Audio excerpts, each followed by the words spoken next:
The train screeched as it slowed into the dry basin of Castle Butte, a long sigh of iron and steam breaking the heavy silence of the land. It was late October of 1881, and the desert sun was already low, casting long shadows across the cracked earth and rust-red hills that loomed like sentinels. Lydia Thompson stepped off the last car, her gloved hand tightening around the worn handle of her trunk. Dust swirled at her boots as the train pulled away, leaving behind only the hiss of wind and the distant creak of a weathered sign above the station. She stood alone on the platform, her hat tugged low to guard against the grit in the wind. The town stretched ahead of her like an unfinished thought.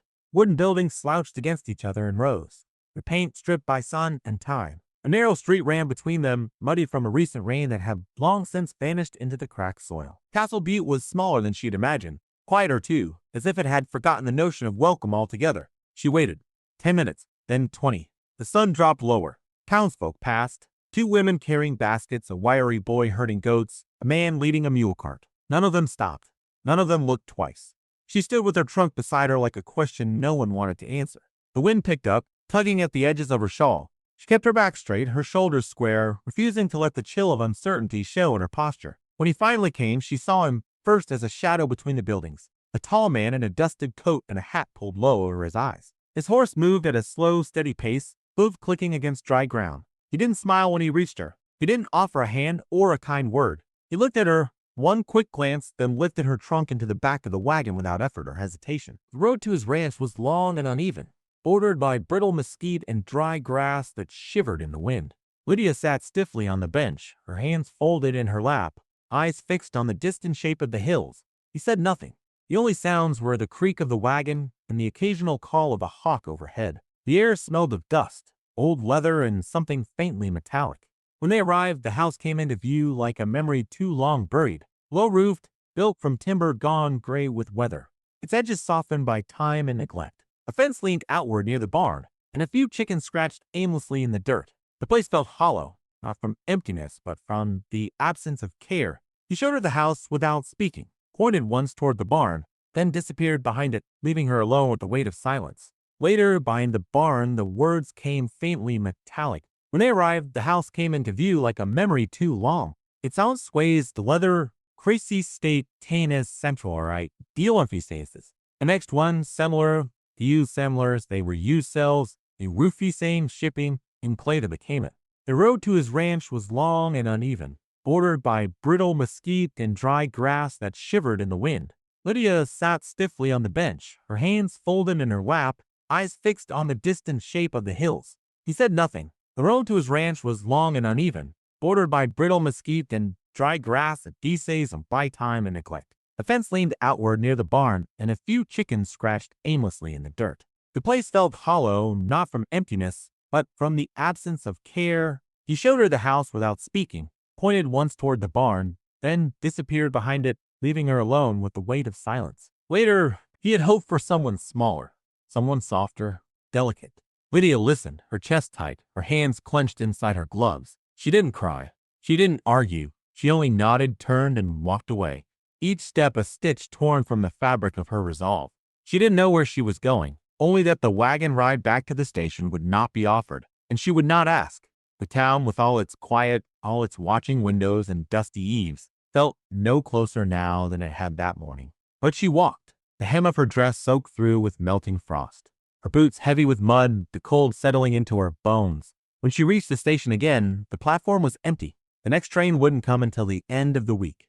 She sat down on her trunk, folded her hands in her lap, and let the stillness take her. She stayed there until her fingers grew numb, her shoulders rigid with cold. No one came, no one offered help, and when she finally stood, it wasn't out of strength, but survival. She lifted her trunk, turned away from the tracks, and stepped into the unknown of Castle Butte. The room was smaller than Lydia expected. It sat in the apothecary shop on the north edge of town, its only window angled toward a crooked alley and a distant view of the red buttes that gave the town its name. The ceiling sloped low, forcing her to stoop slightly near the far wall. A narrow bed stood against the corner, its mattress thin but clean, draped with a faded quilt patched more from necessity than design. There was a chipped basin atop a crate that served as a washstand and a small cast-iron stove in the corner, with a bent stovepipe that rattled when the wind rose. The air inside smelled faintly of herbs and ash. The widow who owned the building showed her the room with brisk movements, barely pausing before stepping away Lydia handed over the coins, the last of what she'd kept hidden in the lining of her coat. They exchanged no words. The door clicked shut, and Lydia stayed for staving tane, Lydia waved at her tension tane, for ciceration, a clean draped with a faded quilt patched more from necessity than design. There was a chipped basin atop a crate that served as a washstand and a small cast-iron stove in the corner, with a bent stovepipe that rattled when the wind rose. The air inside smelled faintly of herbs and ash. The widow who owned the building showed her the room with brisk movements, barely pausing before stepping away. Lydia handed over the coins, the last of what she'd kept hidden in the lining of her coat. They exchanged no words. The door clicked shut, and Lydia stood in silence. She lowered her trunk onto the floor and sat beside it, her hands resting on the lid. The silence in the room was dense, almost physical, pressing around her with the weight of solitude. Outside, voices drifted from the street below. Hooves clattering, a dog barking, the creak of wagon wheels. But none of it reached her. The room might as well have been buried in stone. For the first 2 days, she barely left. She unpacked slowly, folding what clothes she had and placing them on the single shelf nailed into the wall. Her sewing kit she set with care on the windowsill, arranging the spools of thread in a quiet ritual that helped steady her hands. A picture of her mother, small and worn from travel, she tucked into the corner of the mirror above the washstand. It was not much, but it was hers. Nights were hardest. The wind slipped through the loose frame of the window and whispered against the walls. She lay awake, staring at the dark ceiling, her hands folded over her chest as if bracing for something more to be taken. She did not cry, not loudly, but the silence held space for sorrow, and in it, she let herself unravel, stitch by slow stitch. By the fourth morning, she rose before the sun. Her hands were restless and her mind would not quiet. She walked to the center of town with purpose she did not fully feel, her coat pulled tight and her chin held high. The saloon turned her away before she reached the stairs. The boarding house had no use for another cook, but the grocer needed floors swept and offered her a broom and a $50 a week. She accepted. The work was menial, the air thick with dust and flour, but her hands moved with the rhythm of someone who needed motion more than rest. After hours, she began to offer small repairs, hems restitched, buttons replaced, fabric patched and mended with care. She asked little. Some paid in coins, others offered eggs, apples, or bolts of cloth with worn edges. She took it all. People began to notice her, if not by name, then by presence. The woman who kept to herself, the one who worked without complaint, the one who'd come for a man and stayed after he turned her away. They whispered, some with pity, some with judgment, but she never let it show on her face. Each day she returned to her room above the apothecary, her boots worn and hands raw. She lit the stove when she could afford wood, boiled water for tea leaves used twice over, and stitched by lantern light. She repaired her only dress, patched her shawl, and cut leftover fabric into neat squares for future work. Slowly, without ceremony, she began to rebuild. One afternoon, she found a boy waiting by the apothecary door. His pants were torn across the knee, one pocket hanging loose. He said nothing, only held them out. She nodded, took the trousers, and returned them the next day stitched clean. He left a small jar of preserved peaches on the windowsill. It was still small. The ceiling still sagged. The wind still crept in through the cracks. But it held her life now, pieced together, humble, steady. Not the life she had come for, but the life she was making, one stitch at a time. The mill stood at the edge of Castle Butte, where the river curved south and the land opened into rolling scrub and mesquite. It was a weathered structure, its roof sun-bleached and patched with tin, the water wheel turning slow and steady in a current that rarely hurried. The sound of grinding stone echoed faintly across the land, a low hum beneath the calls of birds and the shifting wind. Most days, it was the only sound for miles. Frank Harlow had worked the mill alone for over a decade. He had come west from Missouri after losing his wife to sickness and burying her beneath a cottonwood tree that no longer stood. The work suited him. Quiet, repetitive, reliable. The creak of gears, the sift of flour, the measured routine of mending belts and shoveling grain. He rose with the sun and slept when the mill was still. He spoke little and kept to himself. In Castle Butte, that was enough to be left alone. He noticed Lydia first at the market, standing beside a wooden crate with 3 small loaves of cornbread wrapped in cloth. She was thinner than most, not in bone, but in wear, like fabric washed too many times. She wore her hair tucked back in a neat twist, her shawl patched at the corners. Her hands were clean but roughened by thread and flour. He watched her from a distance, not with judgment or desire, but with a quiet kind of recognition, the shape of someone trying not to break. The paths crossed again weeks later when she came to deliver a mended shirt to the blacksmith's sister. Frank happened to be there, helping haul a sack of rye flour from his wagon. She saw him, nodded once, and handed off the shirt. He watched her go, her steps purposeful but slow, as if she still didn't quite know where she belonged. A day passed, then 2, before he left a sack of meal at the stoop of her rented room. The bay paths crossed again weeks later when she came to deliver a mended shirt to the blacksmith's sister. Frank happened to be there helping haul a sack of rye flour from his wagon. She saw him, nodded once, and handed off the shirt. He watched her, combrain flour simpler based by his capital. Just fresh ground flour, tied at the top with twine. The next morning, he found a warm biscuit wrapped in cloth at the back door of the mill, resting on the empty sack. They did not speak. Over the weeks that followed, the exchange grew. Sometimes it was preserves, sometimes a strip of cloth or a jar of dried thyme. Once she left a bar of soap wrapped in wax paper. He responded with a bundle of kindling or an apple sliced and dried in the sun. They passed these offerings like a quiet language, one built without the burden of words. Frank began to notice things. The way she always walked with her shoulders square, even when the wind fought her. The way she paused to watch the children play near the well, though she never joined. The way her eyes lingered not on what people said, but on what they didn't. He found himself looking for her at the market, scanning the edges of the crowd until he saw the curve of Shaw. The way spaces of Oz whose sixth symbol were Twitter there reefer. He liked that she didn't fill space with chatter, that she moved with intent, that she never asked for anything. In late November, as the first frost painted the windows and the wind cut sharper, he saw her again at the general store. She stood by the bolts of fabric, her fingers brushing lightly over a length of faded blue cotton. She didn't buy it, just looked, measured it in her eyes, then moved on. That afternoon, Frank rode out to the far side of town where the dry goods merchant stored the remainder stock. He bought the blue fabric, said little, and took it back to the mill. 2 days later, he left it wrapped in brown paper on her doorstep. The gift went unspoken, and not unnoticed. By the end of the month, their exchanges included more than goods. She began leaving small notes, recipes written in neat hand or stitched words on scraps of linen. He responded with pressed leaves, with kindling bundles tied in square knots, with a carved wooden button. It was not courtship. It was something older than that, something quieter. Two lives, worn by time and silence, finding shape in each other's rhythm.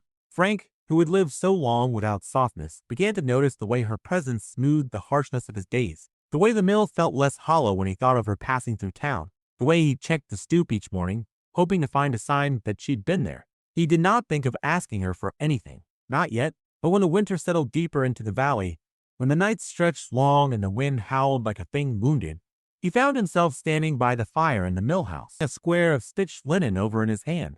On it, in even stitches, were 3 words, "You are seen." And for the first time in many years, Frank Harlow felt something warm move in his chest.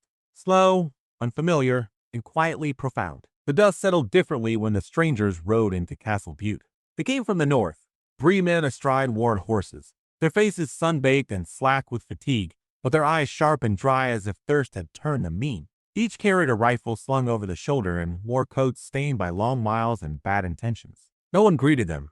No one asked where they came from. But everyone watched. They tethered their horses outside the saloon and slipped into town like a foul wind. That night, laughter from behind the saloon's shuttered windows rang too loud and too forced. The barkeep poured cheap whiskey with a steady hand and an averted gaze. The strangers paid in grimy silver, tossed onto the bar like a dare. When they spoke, their words came slow, low, and slurred picasisically. The air shifted. Folks walked faster down the boardwalks. Doors shut a little earlier. The shopkeeper's wife no longer sent her daughter to the well alone. Trouble had a scent, and the wind had brought it in full. Lydia felt it before she saw it. The same tension she'd sensed on her first day in Castle Butte had returned. No longer just the discomfort of being new, but a heavy pressure, like a weight pressing on her back each time she stepped outside. She kept to her routines, her shawl tighter, her gaze lowered. At the market, she moved with quiet speed, traded eggs for flour, coins for thread. She left before the crowds grew, hoping to stay unseen. But one evening, as the sun dipped behind the buttes and the sky turned to cinders, they found her. She was walking back from the market, basket light in her hands, feet damp from an earlier rain. The street was empty save for her footsteps. Then came the sound of boots behind her, quick, a meaning, and closing in. She turned the corner near the livery and saw them, 3 shadows against the stone wall, blocking the narrow path ahead. Their postures were loose with drink, but their eyes were hard. One laughed, a low sound that didn't match his grin. Stepped closer, too close, the scent of liquor clinging to him like sweat. She didn't scream. She didn't run. There was nowhere to go. Every part of her tensed. Her throat dried. Her basket slipped from her hand and landed in the dust. The men didn't touch her, not yet, but the space between them narrowed with intent. They wanted fear. They fed on it. And in that moment, she felt the sting of helplessness creeping into her bones. Then, from behind her, came the sound of footsteps, not rushed, not panicked, but deliberate. She turned her head slightly, and there he was, Frank. He walked without hurry, without expression. He didn't shout, didn't wave a weapon, didn't meet their eyes. He stepped between them and Lydia with the stillness of a man who had weathered worse than threats. Then, simply, he took her hand. His fingers closed around hers, not tightly, not to pull, but to guide. And she let him. The air shifted again. One of the men, bolder or more foolish than the rest, spat a word after them, a curse sharp with challenge. Frank didn't break stride. He paused for one heartbeat, looked over his shoulder. The glance was brief, but heavy with warning. Nothing more was needed. The next morning, the horses were gone. So were the men. No one saw them ride out. No one asked where they went. The saloon door swung freely again, the tension slowly bleeding from the streets. Later that day, Lydia came to the mill with a loaf of bread wrapped in cloth. She said nothing as she handed it to him. He didn't thank her. Neither expected it. The gesture was quiet like everything between them. It needed no name. The day after that, as the church bell tolled once in the distance and the morning sun poured over the ridge, Frank appeared at her door. He didn't come with bread or meal. He didn't carry tools or parcels. Just stood there, hat in hand, and spoke one soft offer. He asked if she would sit beside him at Sunday service. Not a walk, not a meal. Something older, quieter, a seat, side by side, in a place where people looked to God and one another for steadiness. And she said yes. Autumn came slowly to Castle Butte, a soft unraveling of gold across the plains and hills. The sky stretched wider in those months, pale and clean, with clouds like pulled wool drifting toward the horizon. The wind lost its summer sting and instead carried the scent of smoke, earth, and drying grain. Leaves turned the color of tarnished brass and clung to the sparse trees longer than they should have. The town moved quieter under the autumn light, as if trying not to disturb the hush that settled over everything.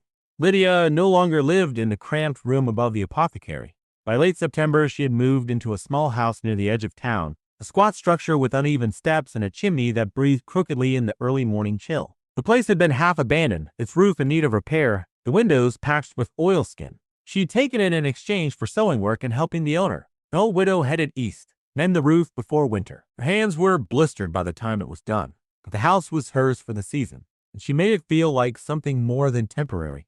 She filled it slowly. A wooden table covered with a square of linen stitched in faded thread, a shelf holding tins of flour and jars of preserved peaches, a single chair near the hearth and a second one beside it, just in case. The air inside smelled of bread more often than not. She baked early, filling the kitchen with warmth that lingered even after the oven cooled. She mended clothes, took in work from townsfolk, even gave reading lessons twice a week to two girls whose mother had never learned herself. Her hands were always busy, but not from desperation. There was peace in the rhythm. Frank visited more often now. He never announced himself. She'd look up from stitching or kneading and see his shape near the gate, his hat in one hand, a basket or bundle in the other. Sometimes it was apples, firm and red from a tree he claimed grew wild behind the mill. Sometimes flour left over from a larger order. Once, without explanation, there was a length of soft cotton dyed in a deep, smoky green. She ran her fingers over the fabric for days before cutting into it. She made him a shirt.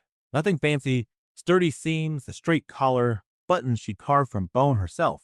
He wore it to the harvest fair that month, its colors standing out beneath his coat. When she saw him wearing it, standing among the crowd with a quiet steadiness, she felt something unfamiliar press into her chest. Not pride, not longing, something quieter, something warm. That afternoon, he caught her looking and held her gaze. It wasn't a bold look, but it lingered, as if, for him, the rest of the fair, the stalls, the music, the chatter, had faded. As if she was the only fixed point in a world that turned too fast. She didn't look away, they didn't speak of it. They rarely spoke of anything beyond the ordinary. But their silence had changed. It no longer sat like a wall between them, but more like a shared room where nothing had to be explained. When she offered coffee, he took it. When he brought apples, she sliced them into pies. He repaired a broken hinge on her back gate. She stitched a tear in the cuff of his coat. It was not a courtship in the traditional sense. There were no declarations, no flowers, but there was a kind of respect, carved from the same quiet they both understood. When the harvest festival approached, the town seemed to gather itself into celebration. Lanterns were strung across the windows of the general store. Children painted signs and ribbons fluttered from porch rails. The smell of cider and smoke floated through the streets. On the morning of the festival, Frank came to the house with 2 apples in his palm and an invitation that wasn't spoken too loud or too bold. He simply looked at her and asked if she'd come with him. She nodded. That evening, they walked together toward the schoolhouse where the festival was held. She wore a dress she'd made from the leftover gingham of her old shawl, the edges softened with lace. Her hair was pinned back with care, comb holding it steady against the wind. Frank walked beside her without touching her, but his presence was steady. That was enough. The hall was warm, lit by oil lamps and the low golden hum of music from a fiddle and banjo. Couples spun across the floor, some graceful, some not. Laughter drifted from every corner, but she heard it distantly. Everything narrowed to the moment Frank stepped toward her, offered his hand, and placed the other, slightly unsure, at her waist. He moved awkwardly at first, too stiff, too careful. But she didn't mind. She placed her hand on his shoulder and smiled, not wide, but enough to ease the tightness from his brow. When he looked at her again, the worry in his face faded, replaced with something softer. As they turned beneath the lanterns, she laughed. Truly laughed for the first time in many months. It rose out of her like breath after drowning. He looked startled for a heartbeat, then smiled too, not because the dance had become easier, but because the sound of her joy had changed the shape of the room. They danced once, then again, not because they were good at it, but because being near each other made the world feel less sharp. Outside, the night cooled. The wind turned, but inside, the light held. Winter in Castle Butte came with a hush, thick and deep. Snow didn't fall heavy, but settled in a thin crust over the hard-packed earth, whispering across the rooftops and gathering in the creases of wagon ruts. The wind turned cruel, slipping under door frames and gnawing at shutters. Fires were stoked early and fed often. The days shortened and the town moved slower, as if every step had to be measured against the cold. Inside her house, Lydia kept the stove burning from morning until night. The small space held warmth well, its low ceilings and thick walls trapping the heat like a secret. She stitched by the fire most evenings, working slowly on a patchwork quilt that grew across her lap in uneven shapes and quiet memory. It was not for sale. It was not for trade. It was for her, piece by piece. One night, a letter came. It was folded in neat quarters, the paper creased with care, the handwriting familiar in a way that tugged at something distant in her. It was from her niece in Ohio, a girl she'd helped raise once, long ago, before everything changed. The words were kind but firm, an invitation, a plea. You should come home. We need you. She read the letter twice, her thumb resting on the edge of the page, then folded it again and placed it on the table beside her. The stove cracked softly, throwing gold against the walls. Outside the window, the mill was lit, a single warm glow from inside where Frank was likely finishing work, sweeping flour or tending the fire before sleep. The light didn't flicker. It held steady. Lydia stared at it for a long time. The letter she burned the next morning, feeding it into the stove piece by piece, watching the flames catch on words like return and home. She didn't reply. By spring, the land began to wake. The snow melted into the soil, leaving behind a scent of damp roots and old earth. Shoots of green pushed through the thaw, tentative but stubborn. Castle Butte shook off the frost, and the wind carried more dust than ice. Lydia stood on the porch with a tin of seeds in her hands. She had smoothed the land behind the house over the past month, pulling weeds, leveling the dry patch of earth with a spade and determination. What had once been scrub and rock was now furrowed soil, dark and ready. It would take time, she knew, but she had time. Frank knelt a few feet away, sleeves rolled, hands deep in the dirt. His hung open at the collar, sweat darkening the fabric across his back. He didn't speak, didn't glance up. He dug with patience, planting rows beside hers like it was the most natural thing in the world. He never asked if she planned to stay. He didn't speak, didn't glance up. He dug with patience, planting rows beside hers like it was the most natural thing in the world. He never asked if she planned to stay. He didn't need to. On the porch beside the doorway, an old wooden chair sat in the sun. Draped across its back was the quilt. It was finished now, every stitch is in your hands. She had smoothed the land behind the house over the past month, pulling weeds, leveling the dry patch of earth with a spade and determination. What had once been scrub and rock was now furrowed soil, dark and ready. It would take time, she knew, but she had time. Frank diversion to the saints in her hands. She had smoothed the land behind the house over the past month, pulling weeds, leveling the dry patch of earth with a spade and determination. What had once been scrub and rock was now furrowed soil, dark and ready. It would take time, she knew, but she had time with 30 years. There were scraps from flour sacks, the blue cotton from a worn dress, the lining from her mother's apron. In one corner, just near the edge, was a square of dark green he had made for Frank, the first thing she'd ever given him. She hadn't asked for it back. He had given it when the sleeves tore and the collar frayed. She had folded it into the quilt like a vow. Lydia looked out over the garden, the tilled soil, the man beside her. The house behind her no longer felt borrowed. The sky above, wide and open, no longer felt indifferent. The world had not changed, but she had. She breathed in the smell of sun-warmed dust and damp earth and let it fill her chest. She did not think the word aloud, but she felt it. Mine. There was no ceremony, no ring, no promise made beneath an arch of flowers. What existed between them did not require it. What tethered them was built in the quiet, slow meals. Shared work, firewood chopped and stacked, seeds buried side by side in spring soil. The story did not end with a kiss, or a wedding, or a name changed. It ended with a window, opened just after dawn.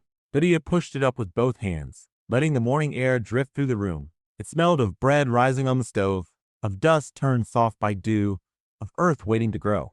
She closed her eyes, drew the scent deep into her lungs, and knew this was not a return. This was a beginning.